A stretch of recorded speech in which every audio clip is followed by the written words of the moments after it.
Hey, I'm Teacher Guy from Simple Everyday English. I hope you are all fine and ready for another lesson in which you are going to improve your English.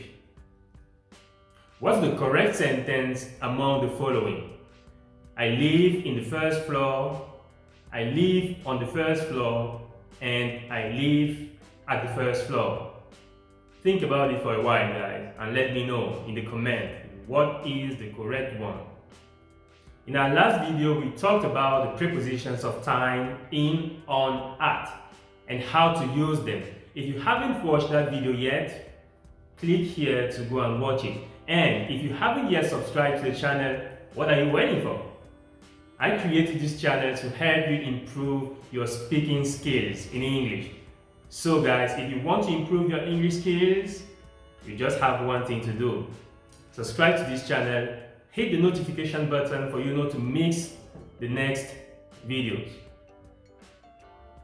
Today's lesson is about prepositions of place, and some of them are in, on, at, from, to, over, under, next to, near, close to, and so on. These prepositions give information about someone's or something's location. And we are going to focus on three of the most commonly used prepositions of place: in, on, at. Keep in mind that there is not a clear way to know how to use these prepositions, as you can find different prepositions with the same word, but that will slightly or completely change the meaning of the sentence. Examples: my bag is in the car. This sentence means my bag is inside the car, inside the edges of the car. My bag is on the car. In this sentence, the meaning is that my bag is on the surface of the car. It's on the surface of the car, not inside the car. My bag is at the car. This one means that my bag is at the location of the car. My bag is close to the car. My bag is near the car. So you can see that all these three sentences are correct, but they have different meanings. Now let's start with the preposition in. We use in when referring to an enclosed space, when something or someone is inside something, when that thing or that person is within the limits or the edges of something. Example: my bag is in the car. This means that my bag is within the edges, within the limits of the car. It's inside the car. Another example: the beer is in the fridge. It means that the beer is inside the fridge. The fridge is an enclosed space. Okay guys? Awesome. Another example: the CEO is in his office. It means that the CEO is inside the office, inside the enclosed space office. From these sentences, you can see that the edges or the limits are very clear. But there are also some cases in which the edges are not that clear, but you still have to use in. Let's see some examples. For general areas such as regions, cities, countries, continents, you will still use in, even though the edges in these cases are not that clear. I live in Milan. Milan is a city. You don't have clear in your mind the edges or the limits of Milan. But even in this case, you have to use in, because you live within the edges of Milan. I live in Africa. When you say you live in Africa, it means you live within the edges of Africa. Paris is in France. That's the same thing. France, it's a big country, and you don't have clear in your mind the edges of France, but you still have to use in. Now let's go with the preposition on. We use on to talk about the position of something on the surface. Most of the time, that thing is in contact with the surface. Do you remember the example of the car? My bag is on the car. The bag is on the surface of the car.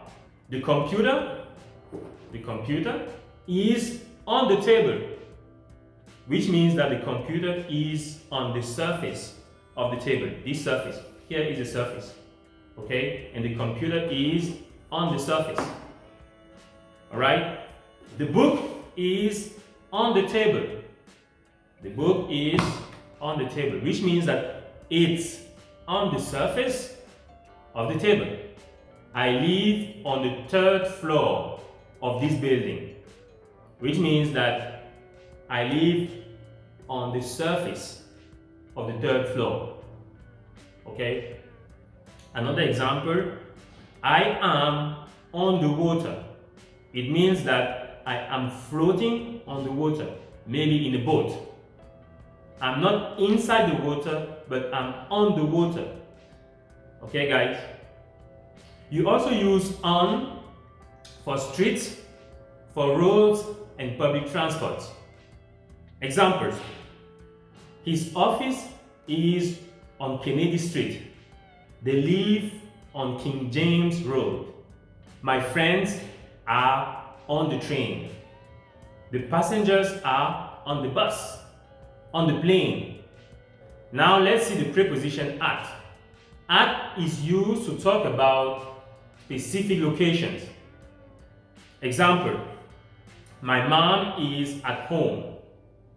See you at school tomorrow. It means I see you at that location tomorrow, at that specific location tomorrow. We also use at for events. Example, at a conference, at a congress, at a concert, at a party. I see you tomorrow at the party. I will give a speech at the conference next week. We also use at for addresses. Example, my parents live at 10 Kennedy Street. Be careful here. Do you remember the example with on when I said his office is on Kennedy Street? Can you see the difference? Here, when I say my parents live at 10 Kennedy Street, I said the address. We are more specific here. So you have the exact location of my parents' house, which is 10 Kennedy Street. Okay? While in the other case, when I said on Kennedy Street, it's because I'm talking about the road or the street.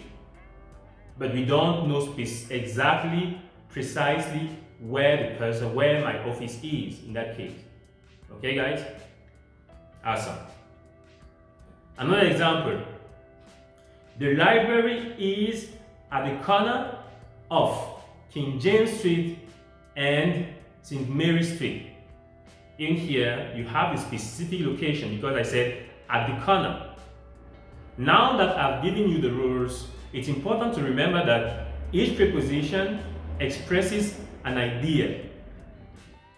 At expresses the idea of being at a specific place, the idea of being close to something, the idea of being next to something, and even the idea of being near something. Example, the child is at the car. It means the child is close to the car, the child is next to the car, the child is near the car. Look at these two phrases, at school and in school. What's the difference between them? Normally, these two phrases have almost the same meaning. I said almost the same meaning. If you say it, if you are talking with someone and you use at school or in school, people might understand. But a native English speaker, we have some doubt. Because when you say at school, you mean that the person is at the location of the school, but we don't have any information about the fact that the person is outside the school or inside the school. So when I say at school, it might be outside the school or even inside the school. But when I say in the school or in school, I mean in the institution of the school or inside the classroom. Okay? My friend is at school. My friend is in school. When I say my friend is at school, I mean that he is at the location of the school, maybe inside, maybe outside, I don't know. When I say my friend is in school, it might mean that he is inside the school or inside the classroom, or he is still enrolled in school. What about at the beach and on the beach? At the beach means that you are at the location of the beach. So when I say I'm at the beach, it means I'm at the location of the beach. Okay? But you don't know specifically in which point I am at the beach. And when I say on the beach, it means on the shore or on the sand. So it's specific in this case. You absolutely know that I'm on the sand, on the street or in the street. Once more, different prepositions mean different meanings in most cases. So here, on the street means on the location of that street, while in the street means in the middle of the street. So when I say I live on Kennedy Street, I mean I live on that location, on that street. Okay? I don't give you the exact point, but when I say that guy is in the street, it means the guy is in the middle of the street. The last phrases are in water and on water. In water means that you are inside the water, you might be swimming. Whereas on water means you are floating on the surface of the water, in a boat, for example. And that's all for today's lesson, friends. I hope you enjoyed it. If you have any questions or any doubts, write them in the comments. I'll surely reply. And if you want to work with me, send me a WhatsApp message through the link in the description below, and I'll be honored to work with you and help you improve your English. And if you want more videos like this, make sure you subscribe to the channel, like this video, and share it with as many people as you can. As you know, we want to help many people, and our goal is to reach 10,000 subscribers, and we need your help for that. Bye-bye.